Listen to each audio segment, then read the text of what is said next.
गीता अध्याय 7 श्लोक संख्या है 28। येषां त्वन्गतं पापं जनानां पुण्ये कर्मणां ते द्वन्द्वमोह निर्मुक्ता भजन्ते माम दृढ़वता। भगवान कहते हैं अब मुझे जानता कौन कौन है।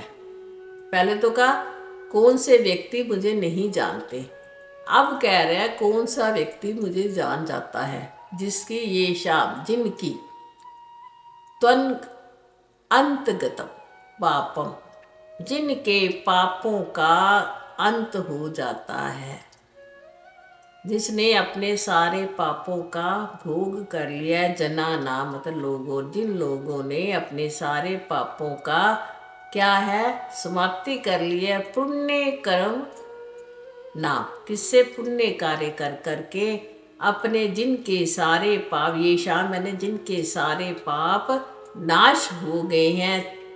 वो क्या थे, वे लोग कैसे थे, मैंने वो लोग क्या हो गए हैं, द्वंद्व दो चीजों से, मोह से निर्मुक्त हो गए हैं। उनके भीतर जो द्वैत की भावना थी वो क्या है, समाप्त हो गई है। किनकी, जिन्होंने अपने पापों का पुण्यों के द्वारा क्षय कर दिया है। वो फिर क्या करते हैं अर्जुन, भजनते, भजन करते हैं किसका, माँ मेरा, दृढ़वता, दृढ़ता से। अब इसका, इस श्लोक से तो हमें ये पता चला ना कि हमारे जो हैं अभी क्या है, पाप ज़्यादा है, इसलिए हमारा मन परमात्मा के भीतर नहीं लगता है ना। हम भगवान की जो दृढ़ता से भक्ति नहीं कर पाते, क्योंकि जो पाप आ जाते हैं हमारे सामने वो हमें परमात्मा में लगने नहीं देते। अभी मैंने सत्संग से पहले यही बात बताई कि हम ऐसे होते हैं, फटाफट हमें से कोई कह देना आज सत्संग नहीं है तो हम शाम बड़ा मज़े लेते हैं, आज हमें कुछ नहीं करना। इसका मतलब हमारे पाप हैं जो हमें परमात्मा की ओर जाने से मना करते हैं। और जिनके इसके विपरीत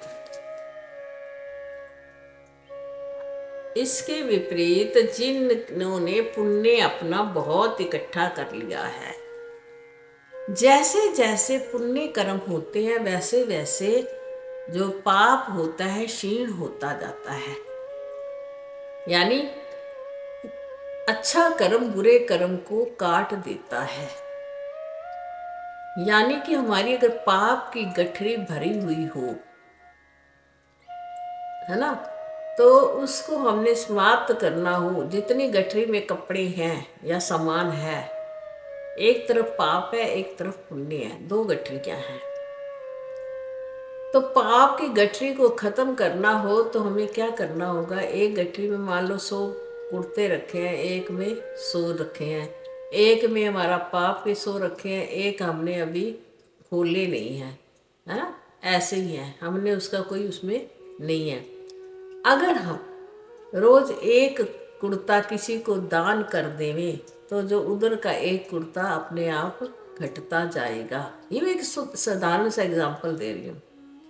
तो फिर जितने हम पुण्य करते जाएंगे तो जितनी पाप की गठरी है वो थोड़ी थोड़ी कम होती, हल्की होती जाएगी, हो ही जाएगी ना। अब हमें ये बात समझनी है ना, कैसे पुण्य कमाने और कैसे पापों को खत्म करना है।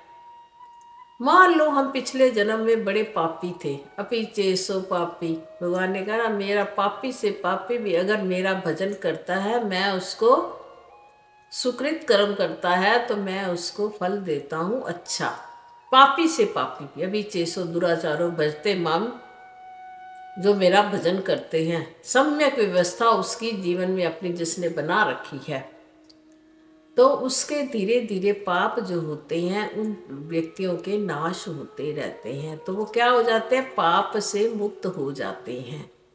पाप से मुक्त होने का कितना अच्छा है कि पुण्य करते जाओ, पाप अपने आप खत्म होते जाएंगे। पिछले जन्म में पाप कर रहे हो, इस जन्म में पुण्य करना आरंभ कर दो, तो तुम्हारा क्या हो जाएगा, ना पाप बचेंगे ना पुण्य बचेगा। तो फिर उसके बाद तुम्हें ज्ञान की प्राप्ति हो जाए तो तुम मुक्त हो जाओगे।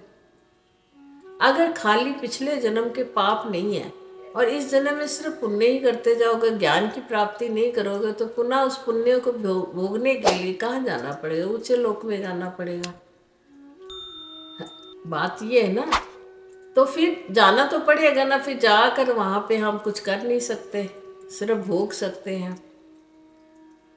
तो पुण्य भी ज्यादा इकट्ठे करने की आवश्यकता नहीं, पापों को कम करने के लिए पुण्यों का प्रयोग करना ज्यादा अच्छा है। भगवान ने कहा फिर अगली लाइन में, ते जो ऐसे लोग हैं जो अपने पापों को खत्म कर लेते हैं पुण्य कर्म करने के कारण, तो वो क्या हो जाते हैं? द्वंद्व से मुक्त हो जाते हैं। ना फिर उनके जीवन में सुख रहता है, ना जीवन में दुख रहता है। वो समता में जीते हैं। फिर ना उनके पास अधिक सामान है ही नहीं कि बड़े खुशियां मनाएं, शोक मनाएं। ज़्यादा सामान नहीं है, शोक भी नहीं है, ना ज़्यादा सामान है तो कोई हर्ष भी नहीं है। बराबर का जिसके पास हो वो सदा एक रस में फिर रहना शुरू हो जाता है। ठीक है, सुबह जिसके पास देखो, जो मजदूर होता है 100 रुपये कमाता है रात तक और उसके बाद पूरे खर्च कर देता है अपनी, उसके पास बचते ही नहीं कुछ, तो उसको किसी चीज़ का डर होएगा, मेरे चोरी हो जाएंगे, मैंने कल ये प्लान बनाना है, मैंने ये खरीदना है, वो खरीदना है। कुछ है ही नहीं, खाया पिया और मस्त। हम जैसे लोगों के पास बहुत कुछ होता है, हम प्लानिंग करते रहते हैं, इन पैसों से ये करेंगे, वो करेंगे, कभी ये करेंगे, कभी कुछ करेंगे। तो भगवान कहते हैं कि मैं उनके द्वंद्व को मुक्त कर देता हूँ। उनके पास दो चीज़ों से मुक्ति मिल जाती है, वो समता में चले जाते हैं और सम भगवान को बड़ा ही पसंद है। भगवान स्वयं भी समता में ही रहते हैं। भगवान ना कभी सुखी होते हैं, ना कभी दुखी, ना किसी के दुख से दुख हुए होते हैं, ना किसी के सुखी होने से सुखी होते हैं। वो तो एक साक्षी हैं। कहते हैं आज ये देखो कैसे हंस रहा है, कल बैठ गया, आज तो पैसा कमा लिया भ्रष्टाचार से, और कल जब ये पुलिस में पकड़ा जाएगा तो रोएगा, मैं तब भी इसको देख रहा हूँगा, मैं आज भी इसको देख रहा हूँगा। जैसे कि देखो आजकल ये जितने लोग कैद जेल में जाते हैं, सीबीआई किसी टाइम जब इन्होंने शराब का घोटाला किया होगा कितने खुश हो रहे, मैंने इतना कमा लिया। तब तो इनकी खुशी का ठिकाना नहीं। अब अगर जेल में जा रहे हैं तो अब इनको रोना आता है, अब मेरी पत्नी बीमार है फलां। तब जब पैसा कमा रहे थे, जब भ्रष्टाचार कर रहे थे, तब तुम्हें अपनी पत्नी की याद नहीं आई? वो अकेली हो जाएगी, वो बीमार है, नहीं आती ना। ये माया इतनी मोहित कर देती है, जबकि जानते भी हैं इसका फल हमें अच्छा नहीं मिलने वाला, परंतु फिर भी मोहित होकर देती है हमें, तो हम द्वंद्व में फंस जाते हैं। और मोह से भी निर्मुक्त हो जाता है जीव मेरा, जो जब द्वंद्व नहीं रहता। सारा कारण जो है ना संसार का आने जाने का कारण भी ये द्वैत ही है। जब हमारे भीतर द्वैत जो है समाप्त हो जाए तो हमें मुक्त हो जाने। तो यहाँ कृष्ण अपने आप कह रहे हैं, ते द्वंद्व मोह निर्मुक्ता। जिनके पाप समाप्त हो जाते हैं वो द्वंद्व से रहित हो जाते हैं। और फिर क्या करते हैं? जब हमारा द्वंद्व कोई नहीं रह जाता, हम सब में रहते हैं, तो भजनते। किसका भजन करेंगे? खुशी में परमात्मा का। खुश होते हैं तो भगवान भी बड़ा याद आता है फिर। और ऐसे व्यक्ति माँ मेरा भजन करते हैं बड़ी ही दृढ़ता के साथ, जिनके कोई पाप नहीं होता। वह यहाँ ये कह रहे हैं, पापी व्यक्ति मेरे समीप नहीं है, निर्मल मन जन सो मोहे पावा, मोहे छल छिद्र कपट नहीं पावा। भगवान को भी निर्मल हृदय वाले व्यक्ति ही पसंद होते हैं। उन्हीं को अपनी भक्ति में भी वही लगाते हैं। जब देखते हैं जीव का जो हृदय अंतःकरण है बड़ा ही शुद्ध हो गया है, तो भगवान अपनी शरण में बुला लेते हैं। बुला लेते हैं तो दृढ़ भक्ति हो जाती है, उसमें दृढ़ता भी आ जाती है। जब भक्ति दृढ़ हो जाती है तो ज्ञान भी उदय हो जाता है। जब ज्ञान उदय हो जाता है मोक्ष के अधिकारी भी हो जाते हैं।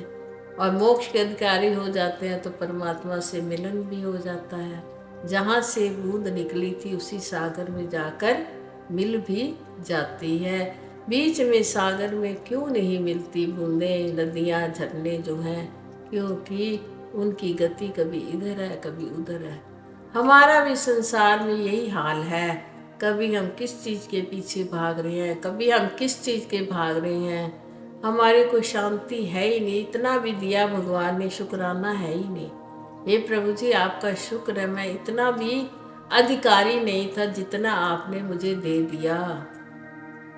हम ये कहते कि मुझे ये नहीं मिला, मुझे ये नहीं मिला, अब मेरे पास ये नहीं है या मेरे पास ये नहीं है। सब कुछ भाग्य से ही मिलना है। मेरे भाग्य में जिस समय जिस चीज़ की प्राप्ति होनी है वो स्वयं ही हो जानी है। इस बात पे हम दृढ़ता नहीं रखते और ऐसे ही परेशान होते रहते हैं। परंतु भगवान कहते हैं जो मुझ में दृढ़ भाव रखता है, पहले तो उसकी कोई द्वैत ही नहीं रहता, उसके भीतर किसी के प्रति मोह नहीं रहता, और वो फिर मेरी भक्ति का अधिकारी बन जाता है, मेरा सदा भजन करता है, और भजन करने से उसका हृदय निर्मल होता जाता है। इसी के साथ हरि ओम तत्सत।